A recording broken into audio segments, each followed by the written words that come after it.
UDF പറയട്ടെ ആദ്യം മാപ്പ്. അവരാണല്ലോ തുടങ്ങിയത്, അതാണല്ലോ ആ തരത്തിലേക്ക് എത്തിച്ചിട്ടുള്ളത്. അതിന് ഉത്തരവാദികൾ ആരാണെന്ന് കൃത്യമായിട്ട് പേരുണ്ടല്ലോ, കേസും ഉണ്ടല്ലോ, രജിസ്ട്രേഷനും ഉണ്ടല്ലോ. അവരുടെ പാർട്ടിയും അവരുടെ പാർട്ടിയുടെ ഭാഗമായിട്ട് നിൽക്കുന്ന നേതാക്കളും പറഞ്ഞു തുടങ്ങട്ടെ.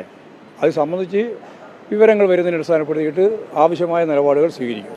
യഥാർത്ഥത്തിൽ സംഭവം നടക്കുന്നത് അവിടെ മത്സരരംഗത്തേക്ക് വരുന്ന ആദ്യത്തെ നിമിഷം തന്നെ ടീച്ചറമ്മ എന്ന് വിളിച്ച് പരിഹരിച്ചുകൊണ്ട് തുടങ്ങുകയാണ്. ആ തുടങ്ങിയതിൻ്റെ ഭാഗമായിട്ട് കള്ള ലെറ്റർ പാഡ് ഉണ്ടാക്കിയത് ഉൾപ്പെടെയുള്ള നിരവധി കേസുകൾ അവിടെ തന്നെ വന്നിട്ടുണ്ട്. വന്നതിൻ്റെ എല്ലാം പേരിൽ ആളുണ്ട്, ആളെ ആവശ്യമായ രീതിയിൽ കേസെടുത്തിട്ടുണ്ട്. ആ കേസെടുത്തെല്ലാം തയ്ച്ചു മാച്ച് കളയാൻ വേണ്ടിയിട്ട് അവസാനത്തെ ഒരു ശ്രമം നടത്തി എന്ന് പറഞ്ഞിട്ട് പ്രചരണം നടത്തിക്കൊണ്ടിരിക്കുകയാണ്. അതിലൊന്നും കാര്യമില്ല. ഇവിടെ വർഗീയമായും അശ്ലീലപരമായും രണ്ടും ഉപയോഗപ്പെടുത്തിയിട്ടുള്ളത് UDF ആണ്. അതിന് പൂർണ്ണമായിട്ടും BJPയുടെ പിന്തുണയുണ്ടായിരുന്നു.